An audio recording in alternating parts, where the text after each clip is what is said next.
Yes. Speaking of being above the law, our lovely super Christian Lieutenant Governor's office this week also was roiled in controversy as officials in the LG's office were accused of watching a lewd AI video of a lawmaker's wife. The lawmaker in question is State Rep Craig Haggard of House District 57. He and his wife are pictured there for those of you watching. Now, let me give you a little backstory here. So, last Friday, Beckwith senior advisor Aaron Sheridan was abruptly terminated after refusing a request to resign. She says she was never written up, never reprimanded, never told there were any performance issues. She was simply asked to resign and said no, and then was fired, according to a statement she gave to Abdul Hakim Shabazz of Politics. Now, Sheridan is a longtime Republican operative, deep ties to the state legislature, has been one of Beckwith's most visible and engaged staffers. But behind the scenes, sources say tensions were growing between professional governance and performative politics. When asked why she hadn't come forward with allegations of internal dysfunction, Sheridan said, quote, I did report all the wrongdoings and advise them to abide by policies, but they wanted someone who was willing to shake the boat, and he'll have a church pay his ethics fines, end quote. Apparently, there's more to come on that, but not at this moment. So, after this firing, we get details coming out of the office that a couple of Beckwith's staffers played this video showing Haggard's wife topless, and apparently this is an AI fake of a performance she gave at a state talent show for mental health awareness on April 9th. Excuse me. That's where that picture that we were showing was taken. So the staffers in question are Greg Pulse, the Deputy Chief of Staff and Chief Ethics Officer, LOL, and Devin Norick, a lawyer on contract with the office. And apparently they watched this on April 10th and had a good laugh at it. And apparently so did the Lieutenant Governor himself. Now, a second person familiar with the video described concerns raised among women on Beckwith staff. So this is not just this um, video. There's other stuff. Um, apparently, uh, Pulse had made comments about women's bodies in the office with other staffers, and one of the lawmakers' wives urged one of Beckwith's other staffers to file a formal complaint. A person familiar with the events inside the lieutenant governor's office characterized it as sexual harassment. So I got some more details here. We'll sprinkle those in. But first, Scott, I just want to get your impressions of this entire scandal. Well, I mean, I think it's really clear. Earlier this year, Trump signed the Take It Down Act, which explicitly addresses AI porn, and all the people involved should be getting 2 years in prison. Right? Period. The end. It's the law of the land, and quite honestly, Andre Carson voted for it. And I confirmed that with Andre himself earlier this year. So I don't agree with the bill. I think it's excessive. But if we've got it, let's put people on Beckwith's staff and Beckwith himself, since he fricking watched it, put him in jail. Period. The end. Real simple. Yeah, and we'll wind up posting the text of the bill in the show notes later, so folks can kind of make the decision whether it's appropriate or not strong enough or too strong or whatever. But like you said, the Take It Down Act became law in May, right? This makes non-consensual publication of either authentic or deepfake sexual images a felony. It is also against Indiana law Yep. to distribute, post without consent, intimate images depicting sexual content or nudity, either real or created using AI. So, yeah, this is against the law, right? Ross, do you? Like I said, you're a lawyer. Do you think these guys have some jail time coming? Well, I'm sure if they're charged, they're going to expect and demand due process. Um, I would tell you that. Um, so yeah, look, I think in a normal world that we live in, that is a question that um, we have a process for answering. If people have committed crimes or are alleged to commit crimes, we charge them with a crime. Um, they are given the right to defend themselves. They're given a lawyer if they can't afford one, and they're judged by a jury of their peers. And if that happens, that happens. I hope it does.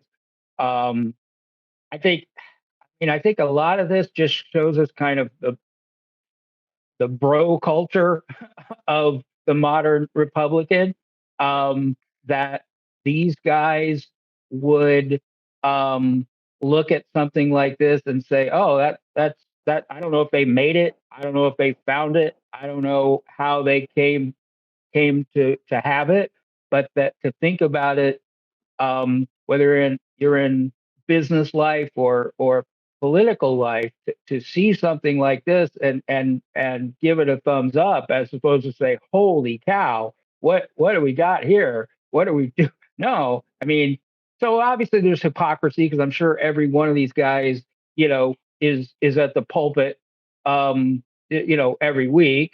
Um, but also, I we saw we saw this week that the Secretary of Defense um, uh, liked or reposted a pastor saying that women shouldn't have the right to vote, and he said that was good and that was Christian. Um, so we've gotten to the I've lived in a world where saying something like that or agreeing with something like that would probably end your career that day, but that's not where we are. So when you have these guys who are aligned with, at the very least, people who think women are second class citizens who shouldn't be allowed to vote, I think it points to a much deeper rot in their world. Well, yeah, and it's ironic though because these folks think that women shouldn't you know vote. Their domain is in the household, and they are the creatures that need to be protected, from the outside world or whatnot. And here they are with like internet porn.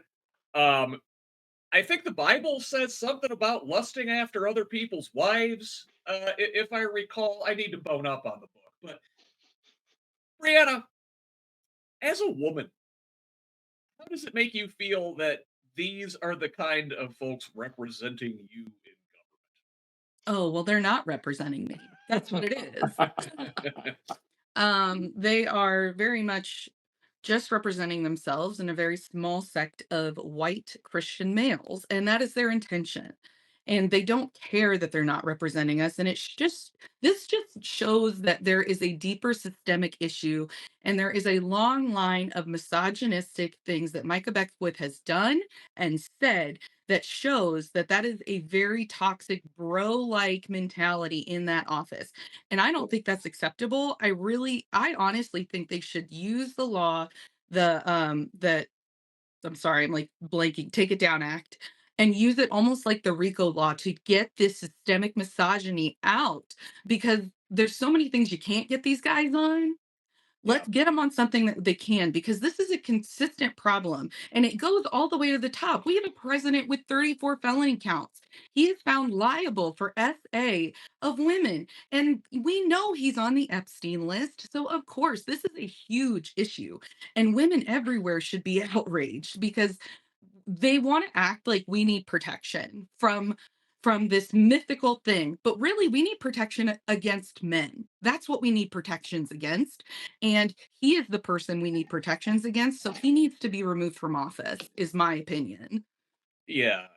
So apparently, Marion County Prosecutor Ryan Mears is investigating the incident. We don't have many more details on that at this point. One place we're probably not going to get accountability from is Beckwith's boss, Mike Braun, who addressed the issue with reporters Tuesday afternoon, saying, quote, each state office is going to have to do its own accountability. I mean, if it were my office, there would be quick getting to the bottom of it, full accountability. Haggard, whose wife is the subject of said video, uh, did not find Braun's comments reassuring, saying, quote, I didn't like the response from the governor's office, saying, not our problem, because I think that's a cop-out and sort of disgusting. I, for one, agree with Mr. Haggard here. Agreed.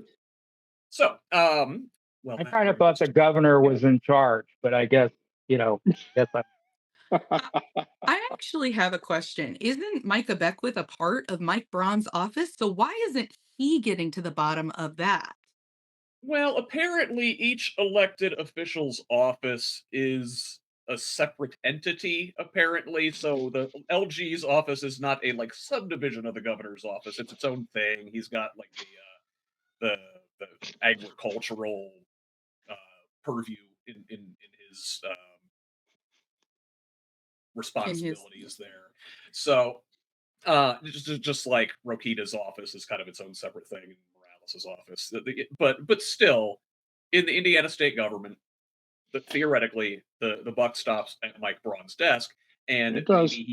maybe he can't say, well, you're fired, but he can say, I would like you to resign, or something publicly stronger than, oh well, not my problem. I just don't Yeah. think that's an acceptable answer either from our governor when that's his lieutenant governor.